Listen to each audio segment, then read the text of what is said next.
So here we are. This is May 2015. We actually began this in May of 2013. I said it would take 3 years, and we're 2 years into it. We will finish either in June or July of 2016. We're doing one chapter per month of the Course in Miracles, and we're up to, as I said, up to 19 today. For those who are watching, this is obviously free, but if you'd like to help to support us, there's an easy way to do that, which is to become a subscriber to Miracles Magazine. And you can find out how to do that by going to miraclesmagazine.org, and we appreciate your subscribing if you can. That's one way to give some support. So I make up these little booklets. These are also available for folks that are watching on YouTube, online. All you got to do is to go to the website and just check the chapter that you'd like to look at the booklet on, and it's there. This won't be on until a couple of weeks after the class is over, but then this won't be on until a couple of weeks after the class is over as well. So let's talk about 19. 19 is called the Attainment of Peace. This is the chapter which has the section on the obstacles to peace.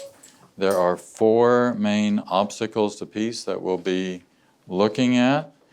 But first it spends a lot of time talking about sin and guilt and fear. And this is actually in some places one of the not nicest parts of the Course. What I mean by not nicest parts, it's all wonderful, of course.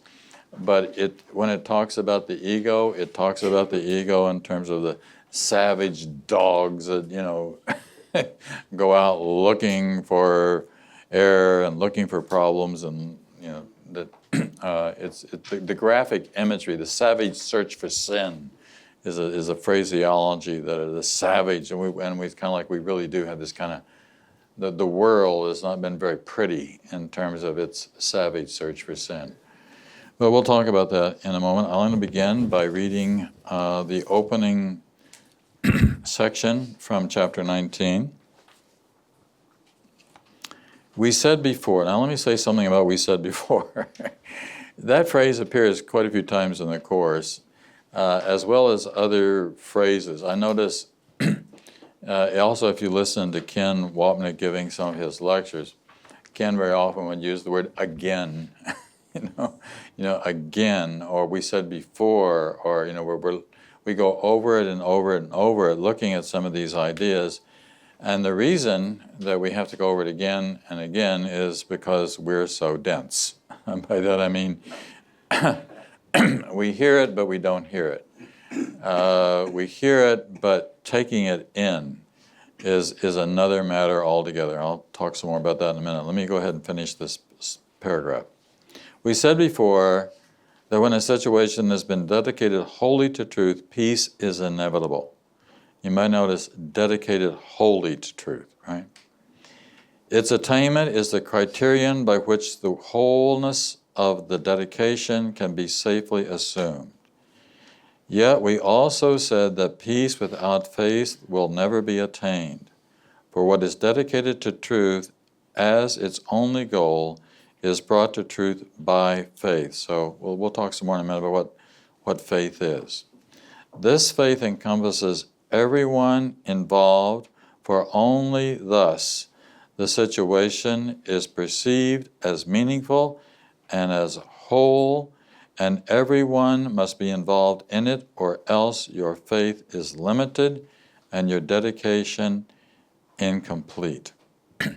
I heard, was watching PBS a couple of weeks ago on something about music, and they had Itzhak Perlman on talking, and he said a line that was just so good that I captured it. I had to get that down before you forget it. And the line was, amateurs practice until they get it right. Professionals practice until they can't get it wrong. Isn't that a great line? Amateurs practice till they get it right. So then they get it right, right? But a professional practices until they can't get it wrong. I mean, so it's going over it and over it and over it and over it. You know, one of the things that I've said many times about Ken was his incredible dedication and devotion to getting it right.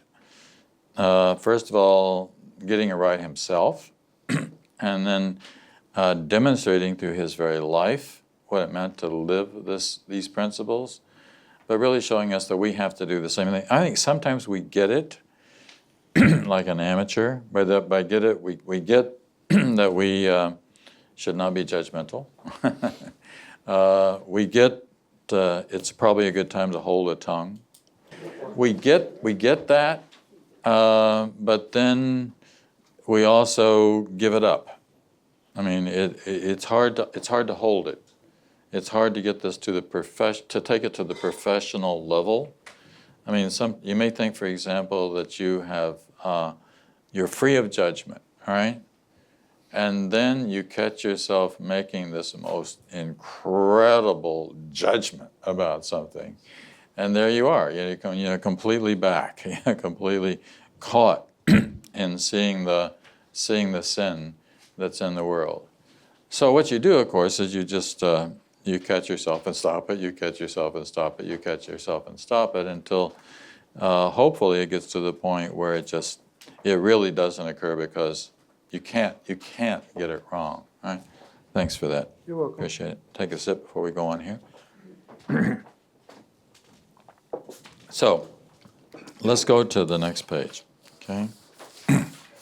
So as I said, this is a section which contains the part on the obstacles to peace. And let's just mention what the obstacles are at this point, and then we're going to look into more detail on the obstacles in a little bit. But just to mention what they are, the first obstacle is how we use other people's bodies as objects of attack by placing our guilt onto them. The second obstacle, the first one is called our desire to get rid of it. The second obstacle is we see our bodies as objects of pain and pleasure. There's a lot to be said about pain and pleasure. The third obstacle is the attraction of death, which is really one of the main identifications we have with the body, because the bodies are destined to die. And so there's that attraction. And then the final obstacle is the fear of peace, all of which we'll get to in a little bit. As I was writing this and seeing how I was talking about Ken on the top of 3, I mentioned what I called, what I was thinking of some Ken themes. And what I mean by Ken themes is one of the major things that Ken emphasized was looking, okay, or watching. Actually, this is a theme that Jesus uses in some of the parables from the Bible as well. And traditional religionists interpret those. There are 3 parables about watch out. They interpret those as meaning watch out for the devil, right? As though the devil was something that's external to us. And what the Course, of course, is saying is no, the devil is not anything external to you. In fact, there is no devil. The equivalency for the devil would be the ego. There's a story about 2 little boys who are walking home from Sunday school, and one of them turns to the other and says, "You really think there's such a thing as the devil?" And the other one says, "Nah, it's really like Santa Claus. It's really your dad."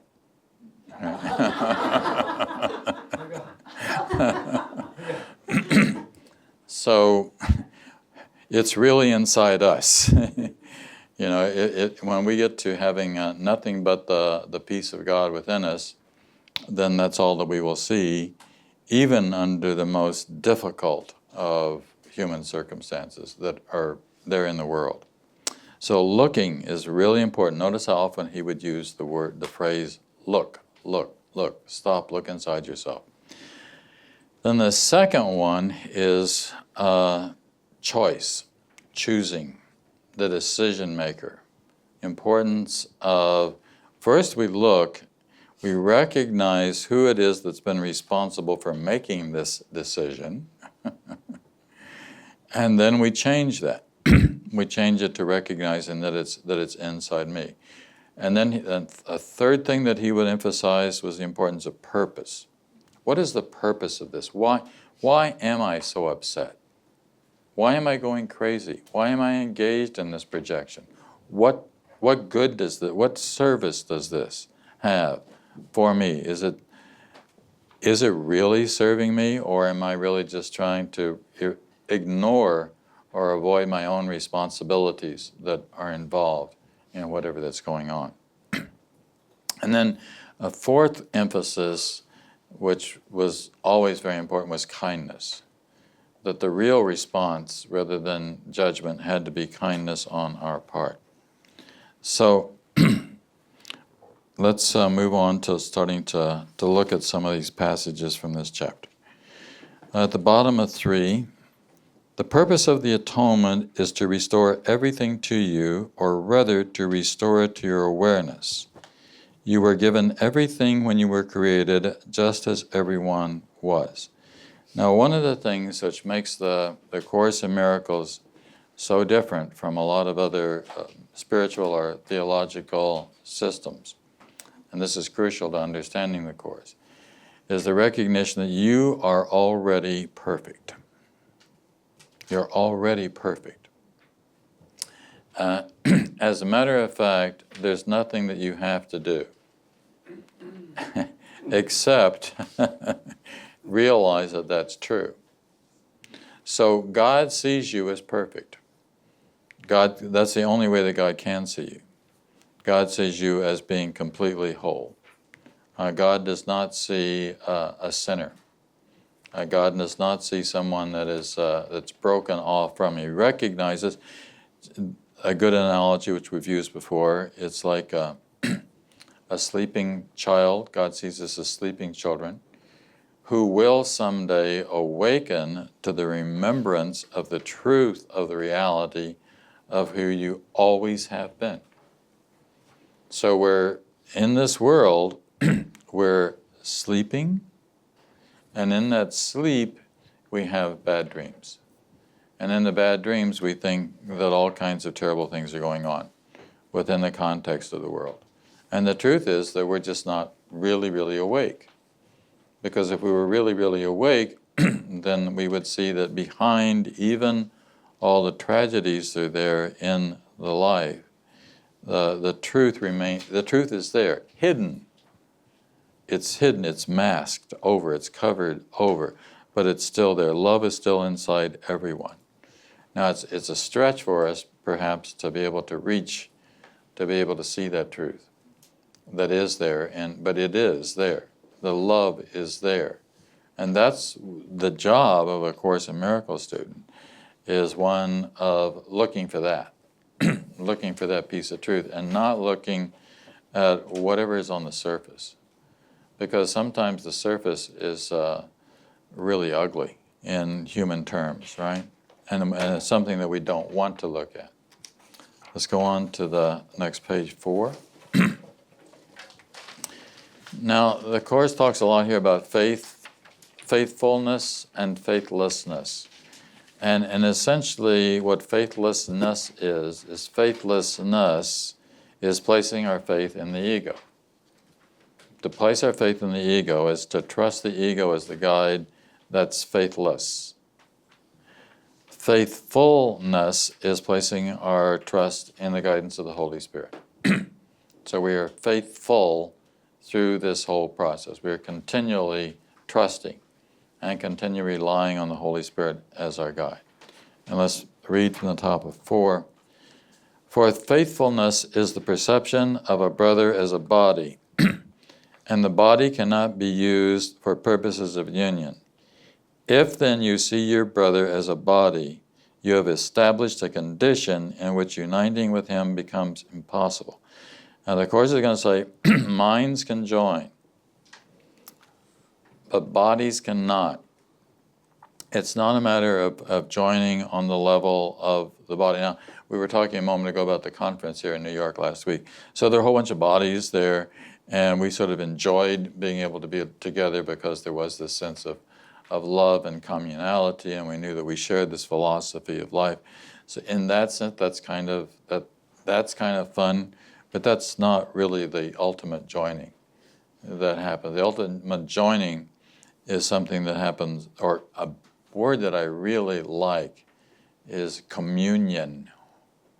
Yeah, the real communion happens on the level of mind. Let me read you a passage from the Course which expresses this pretty well. This is from an earlier chapter.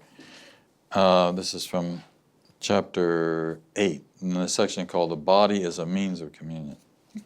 The first part of this begins by saying, by the way, that just 4-word sentence, attack is always physical. Right? But now let me go down to the passage I wanted to read. If you use the body for attack, it is harmful to you. If you use it only to reach the mind of those who believe they are bodies, and teach them through the body that this is not so, you will understand the power of the mind that is in you. So minds can join, bodies cannot. So we're joined on the level of mind. We may really see that with people that we love. By that I mean you may feel joined somehow with your mother, even though maybe she's passed. Sometimes people say it's easier to join with her once they're passed. Somehow the surface stuff, or the father, somehow it's not. What was in blocks that were in the way are no longer in the way. What do you want to say, Martin? I was going to say, because on one level I think it's through the imagination in mind, but it's also through communication, is that right? Right. There's a literal kind of communication. But I have to say of the literal communication that it's not with words. It's not on that level. So we're really, there's a line in the Course in Miracles where it says God does not understand words. So God doesn't understand German or English or Chinese or, that's just all babble, so to speak. I mean, it doesn't mean anything. It would just be like our listening to a language that we don't understand, right?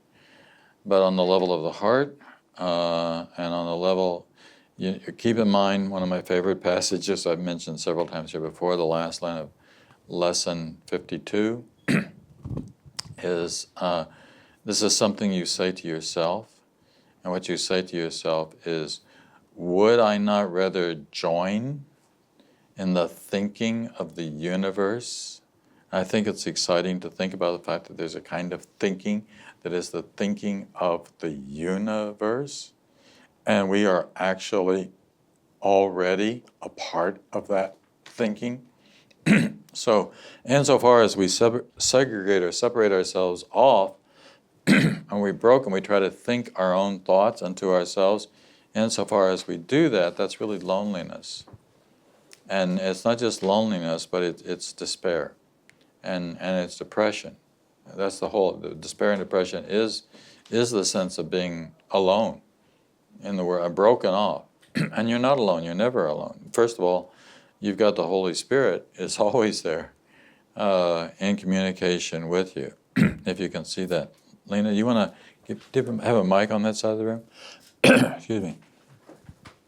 I just feel guided to share a really personal experience. So last month I went to Mill Valley, California, and I went to visit Bill Thetford's old apartment. And because he lived in the same street as Jerry Jimpolsky and Judith. And when I got to his apartment, in front of the door, I began to just weep. And I was with my friend Tamara Morgan, and I was just so overwhelmed with grief, yet with so much love, that I began to weep. And that sensation of love, yet of almost missing him, stayed with me the entire day. Wow. And I really believe, there's a passage actually in the Manual for Teachers that says that those who are no longer limited by the body can still be called upon. And to just such a powerful reminder that all the right minds are joined regardless of their bodily limitations or not. And it was so powerful. And I didn't understand it, still don't really understand it, but I just knew it was such a powerful love that my spirit and my heart recognized. But you felt it. Yeah, that's the main thing. Weeping, uncontrollably so. Right. So that connection is there. In fact, the Course's bodies are limitations. They're limitations in form. And one of the most important concepts in the Course, which I emphasize time and time again, the Course is never about form. It's never about the outside. It's never about the external. It's never about what's going on in the world, which is why the Course says there is no world. There's no world because there's no outside. There's a phrase in the Course, but there's nothing outside of you. Now, when it says there's nothing outside of you, what it means is there's nothing outside of your mind. It's not talking about your body.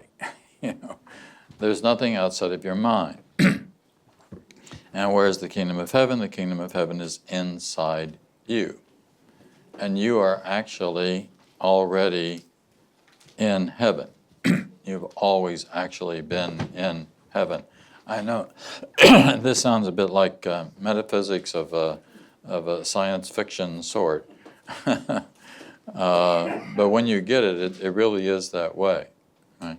Which again is why what we're really doing is waking up and remembering or recognizing what has always been true. In what the Course would call I like here's a phrase that this comes from the last chapter, chapter 31, but it's really one that's really good. It's what I call present memory. So there is a kind of memory which is it's interesting phraseology, present memory, because we think of memory of being something about the past, but it's not. It's not past memory. It's not about something that happened. It's more like something that's happening. It's more like a state of being, not something that will be, or not something that was, but it's this kind of eternal now. This is what Eckhart Tolle's great, kind of like it wasn't a discovery. I mean, it was a discovery, but his ability to articulate what that was so incredible for all of us that it made him very popular, because he was able to focus in and describe this moment. Well, the Course is trying to do exactly the same thing. This is where you live. This is where heaven is.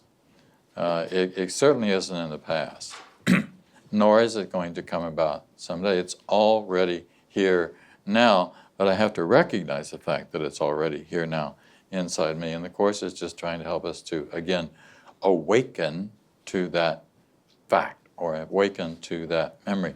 It's for the same reason, we'll talk about this more when we get to the 4 obstacles, that there's no such thing as death.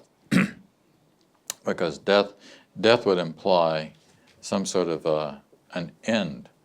But quoting the Bhagavad Gita and the Course in Miracles both at the same time, here's a line from the Bhagavad Gita that's also in the Course in Miracles. How can the immortal die? How can the immortal die? The immortal cannot die. Right? The outside, the physical, all physical things. I watched a show just last night. I love watching the shows on cosmology and the universe, and they're just so fascinating. You just kind of sit. And I had watched this same show before, but I still watched it again because it was so. Here, this fact, I think I mentioned it at one of the previous sessions. He said, you could put 100 million Earths inside the sun, right?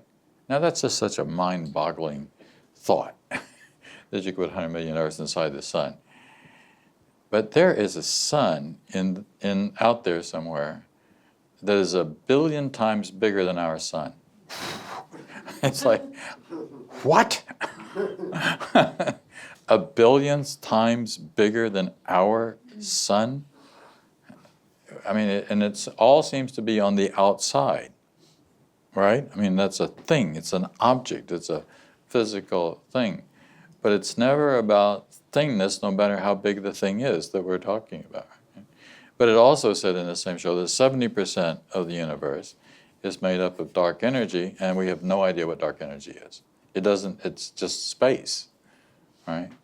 And that's where what's really going on is going on. That they don't know that we let's just call it mind.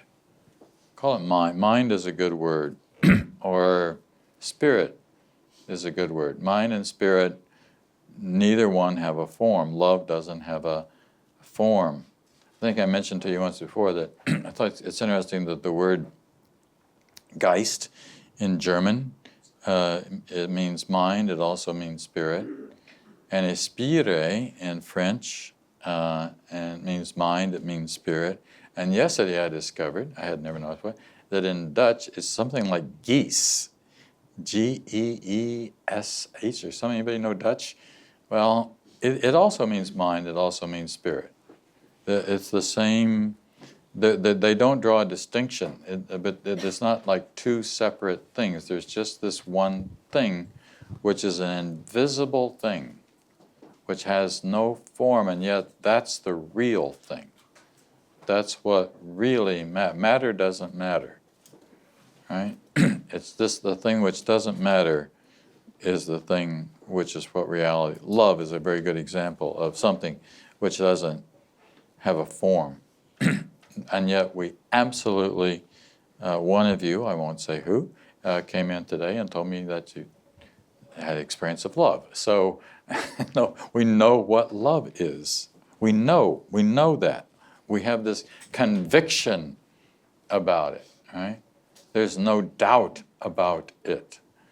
Well, in the same way, there's no, the deeper you go into this, you know God is. And there's no doubt about it. There's no question about it. Go back to page 4. Cannot see structure at all because it is perfect vision. It cannot see structure at all. In other words, it doesn't see the outside. It doesn't even see the form. Or it sees the form, but it doesn't see the form. I mean, but it doesn't stop at the form. It doesn't fix on the form. It's very easy for us to get kind of fixed on the form. And then let's skip down and read the paragraph at the bottom of 4. The results of an idea is never separate from its source. This is a very important. What's the very first principle from the 50 Miracles Principles? Ideas leave not their source, right? The result of an idea is never separate from its source. The idea of separation produced the body and remains connected to it, making it sick because of the mind's identification with it. Now, we're talking about a small m mind here.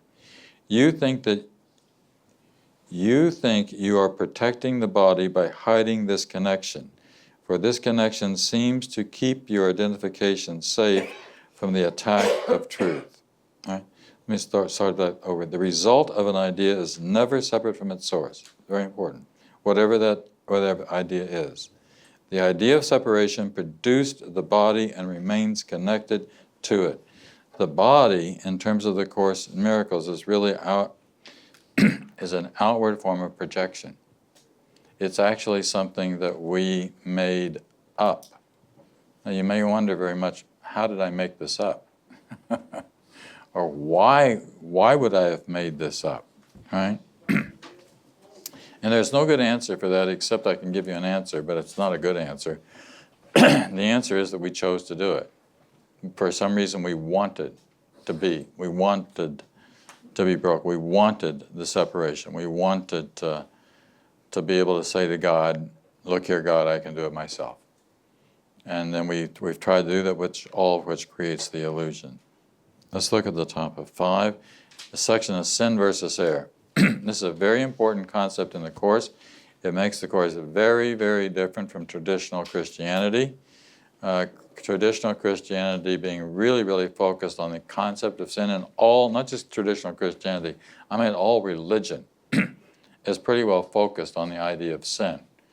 By that I mean the idea that you, somebody other than me, you can do something wrong, and that makes you guilty, and that also means that I have a right to point it out, and not only do I have a right to point it out, I have a right to punish you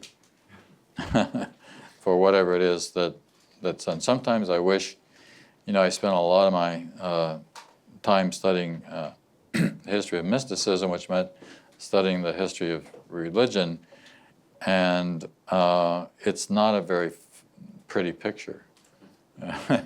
It's just a picture of incredible insanity, especially the Inquisition and the Crusades, and then the burning of the witches by the Protestants. It wasn't just the Catholic, but that's all seeing sin somewhere other than inside me. We now know in modern psychology, we call this projection, because we don't want to look inside ourselves, that we throw it out onto the world. But the degree to which this whole world has engaged in this form of insanity is been really profound. Some of you watching, there's Wolf Hall. Oh, look, I got a bunch of hands on that. You read the book as well? Well, somehow I got started on that one evening, and I've been recording and watching that series.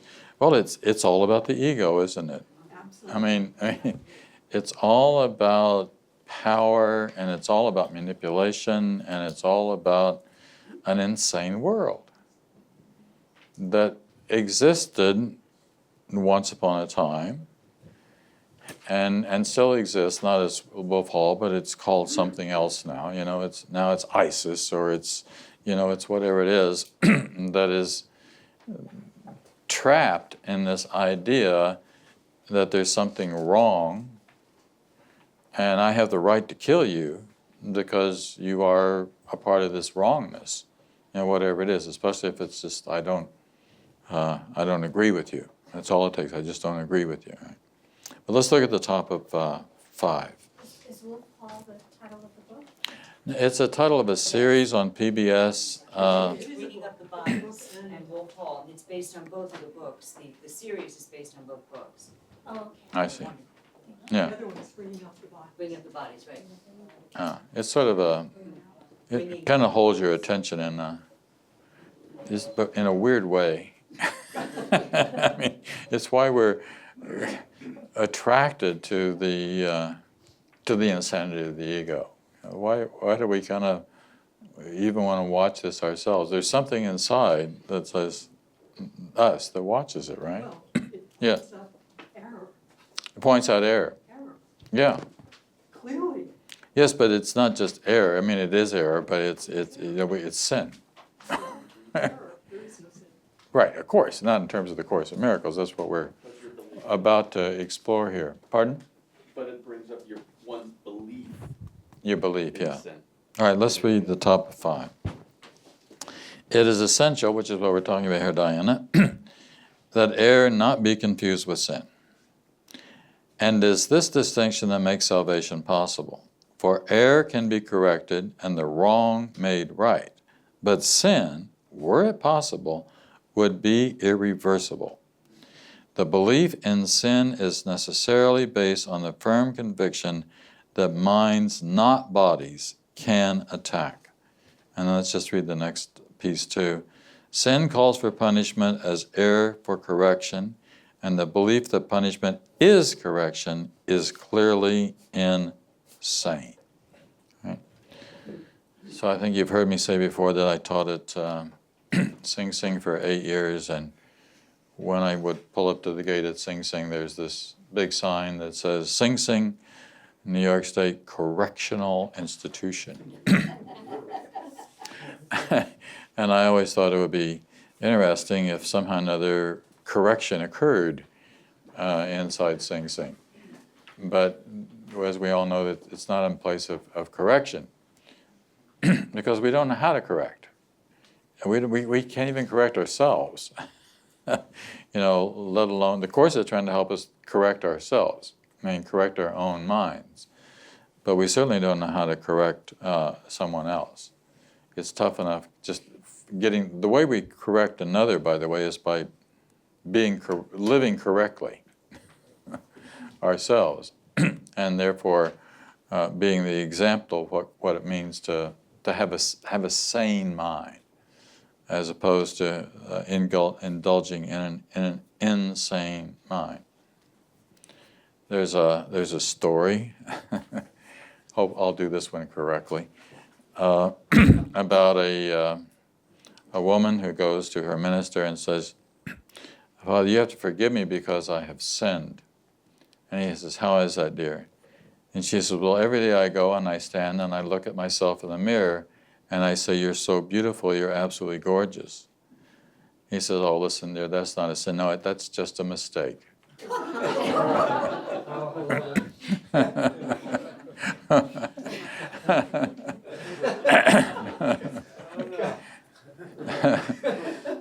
So it's really helpful for us to understand that it's a mistake. Mistakes are very simple because a mistake can be corrected. How easy that is. All we got to do is see that it was a mistake, and all we have to do to correct the mistake is to make another choice, to choose to see things differently. But sin, the Course in Miracles says, were it true, and were it true, it's not true. But the sin calls for punishment. That's the, and what is the punishment of? It's a punishment of a body, isn't it? Right? So we will kill a body, or we will lock a body up, or somehow or another we will make another body suffer. So but it could also be the killing of the person. It could also be we will cause you to have the experience of disgrace, right? Just to be publicly. Now I got two hands. Let's go to Diana first. Oh yeah, take the mic, Diana. I'm sorry, but if this is going to get For instance, in Wolf hold it Hall. right here. In Wolf Hall, the punishment is of the body, but it is for what the mind believes and thinks. Totally about that. Right. Which is this kind of insanity. That somehow or another, because the mind thinks incorrectly, if we punish the body, that's going to change things. And it doesn't. It makes people like Thomas More into martyrs, right? And Shanti, you want to give the mic to Shanti there? You know what confused me originally when I saw this thing about sin? Because in the Catholic religion, they make a distinction, if I remember correctly, this is what I picked up along the way, and I did get confused by it as a result. But they have mortal sin and a venial sin. Right. Which meant that there was the forgivable sin, and then there's the unforgivable sin. Right. So we must remember that in a country like ours, we've got a lot of Catholics and a lot of Christians who really believe there are distinctions. And when they come across this, it's a block. Sure, it's a block. Yeah, because sin is an error in the way we look at sin culturally. Right. We sinners. Mm-hmm. We call, you just committed a sin. We're not vilifying. We're just saying you committed a very gross error. Right. Okay, but all errors are correctable. And Billy, can you get a mic hand back to Billy there? Okay. Hello. Yeah, Hey. I was thinking of the conference we were at 2 weeks ago. You were in the class with me. The guy that said he was in a concentration camp as a baby, and I forgot his name. He said that his father used to beat him every day, But he said he used to beat my body, but not me. Remember? He said the body wasn't real. He never took it personal or whatever. Right. I don't remember that. Maybe it was out for the moment. No, you were in that I class. was there, okay. He's a tall guy with the beard. sorry. Remember he? Dietrich? Yeah, that's it. Okay, yeah. Well, Dietrich I remember. Yeah, sure. Yeah. Dietrich did a very clever thing. He was one of the leaders there. And what he did was he invited a woman from the audience, from the group, to come up and tell him about some difficult thing that he was going through. We'll get to this one in July. And he was able, by asking her a series of questions, to enable her to see that her suffering was really a matter of choice. That she had been jilted, okay? But it was able to show her that this was a choice as to how she was going to see this event which has occurred, whether she was going to get into a lot of pain and anguish about this, or whether or not she was going to be able to let this go and be free. Back to the Kinzai, everything is a choice, right? Even these things, when it looks like this terrible thing has been done and somebody else did it to me, you know, there's the word beware appears one time in the entire course. And I think it's interesting because the course contains 500,000 words. The only sentence that it appears in is in the sentence, beware of the temptation to perceive yourself as being unfairly treated. Because the truth is, we like to be mistreated. We do. I mean, we like to be, because then we can bitch and complain. And then we can say they did this and they did that, and look how this person dumped on me. We can point out all the problems and all the errors that are in the world, but it's not in me. It's in, this was done to me. I am a victim. I've often said, if you really get one lesson from the Course, get 31. I am not a victim of the world I see.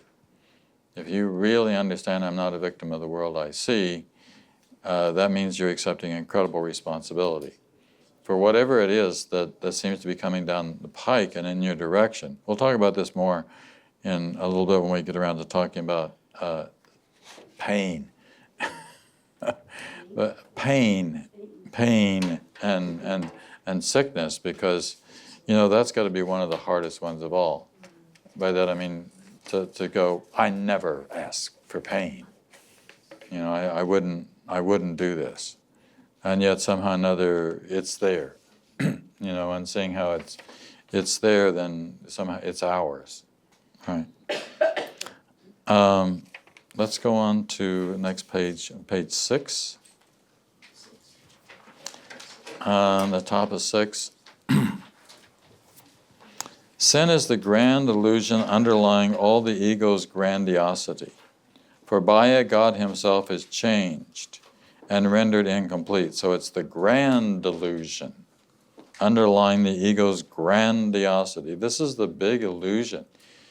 It's a big illusion because it looks so real. It looks like this you can't say that this didn't occur. Somebody shoots somebody. I mean, look at what's been going on this week, right? With the incredible reaction to, and we're not saying the event didn't occur, right? But we're getting a lot more conscious and a lot more aware of these infractions, which probably have been going on for a long time. But now we have more awareness of them. Let's read this next paragraph. The Son of God can be mistaken. He can deceive himself. He can even turn the power of his mind against himself, but he cannot sin. Now, what it means when it says it cannot sin is that you cannot do anything against God. Okay? God is not holding this against you. God is not going to punish you because of what has happened. And there is no hell in that sense. God very much is ready and willing to recognize who you really are as his child, as a holy child of God. Now, that may not be the way we see ourselves. And so the stretch is the stretch that we have to make to be able to see ourselves as God sees us. That's the healing of the mind. That's the big healing of the mind. And this is not what we would find happening within traditional Christianity or any other religions for that matter. This is what makes the Course so incredibly different. And that's why the Course places such a tremendous emphasis upon forgiveness as the mechanism by which the mind is changed and the means by which we let things go and we turn things around so we can start seeing correctly. So back to reading this, I'll start over on that second section there. The Son of God can be mistaken, he can deceive himself, he can even turn the power of his mind against himself, but he cannot sin. There is nothing he can do that would really change his reality in any way. So it's not reality that we're changing. You can't change reality. Nor make him really guilty. That is what sin would do, for such is its purpose. Yet for all the world, insanity inherent in the whole idea of sin, it is impossible. For the wage of sin is death. And how can the immortal die, which is a line that I quoted a moment ago. That's not a possibility. And also down at the bottom of 6, the major tenet in the ego's insane religion, and it is an insane religion, is the sin is not error but truth. And it is innocence that would deceive. And then let's just do one more passage and we'll be up for our first break. On page 7 at the top. Any attempt to reinterpret sin as error is always indefensible to the ego. The idea of sin is wholly sacrosanct to its thought system and quite unapproachable except with reverence and with awe. So this is the holiest part of the ego's thought system. Sin is actually held up as the thing which is the ego now reveres. We actually revere sin. We worship sin. Now, we point out sin. We emphasize sin. We talk about sin. It's the main thing we see on the news at night. Right? So we look for it. We're always digging it out wherever we can find it. All right? This is what this makes this whole thing such a disgusting system going on. It is the most holy concept in the ego system. Lovely and powerful, wholly true, and necessarily protected with every defense at its disposal. For herein lies its best defense, which all the others serve. Here is its armor, its protection, and the fundamental purpose of the special relationship in its interpretation. So sin is the thing that gets the whole world going. It's not love which makes the world go around. All right? It would be nice if it was love that made the world go around, right? Love is the correcting factor. Because love makes the world go around the other way. As it is, the world's going around backwards. It's really like that. I mean, if you could just see that was so.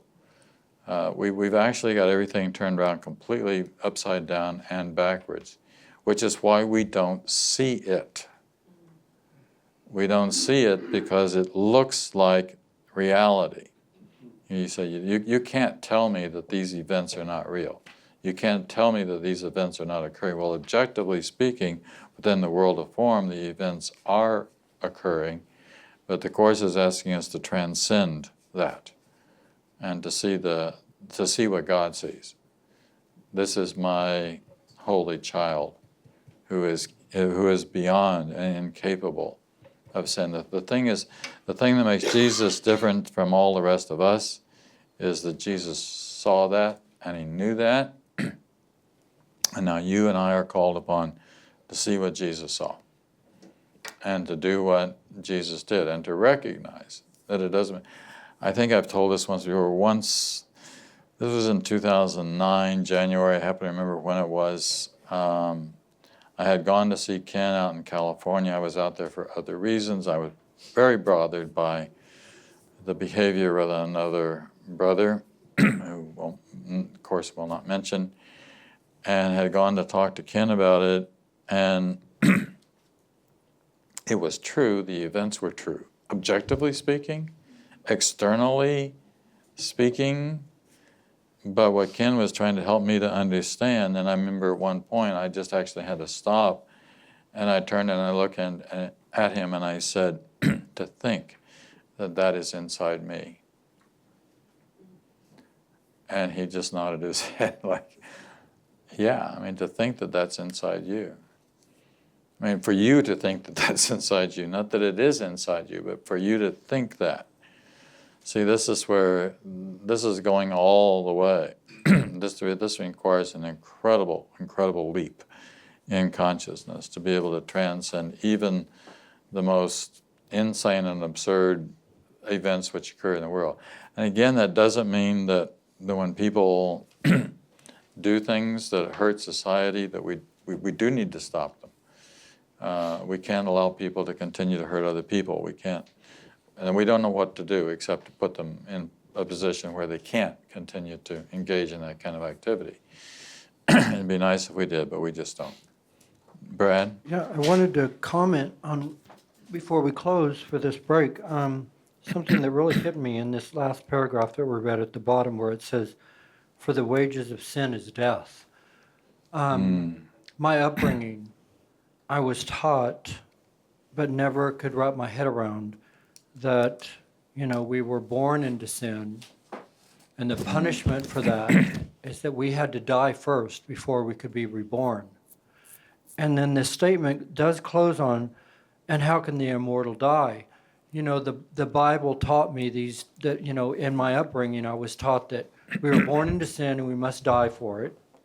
But we were born in the likeness of we were created in the likeness of our Creator. So if we were created in the likeness of our Creator, and this is my thinking before I even came into the course, and the likeness of my Creator was immortal, why did I need to die first how could it be that death was part of immortality?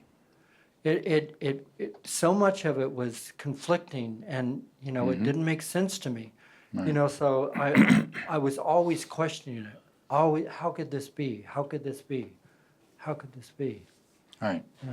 Well, obviously the immortal cannot die, but the body can. And so, we'll get into this when we come back. We're going to take a break. You're not a body. Okay, let's let these bodies take a break.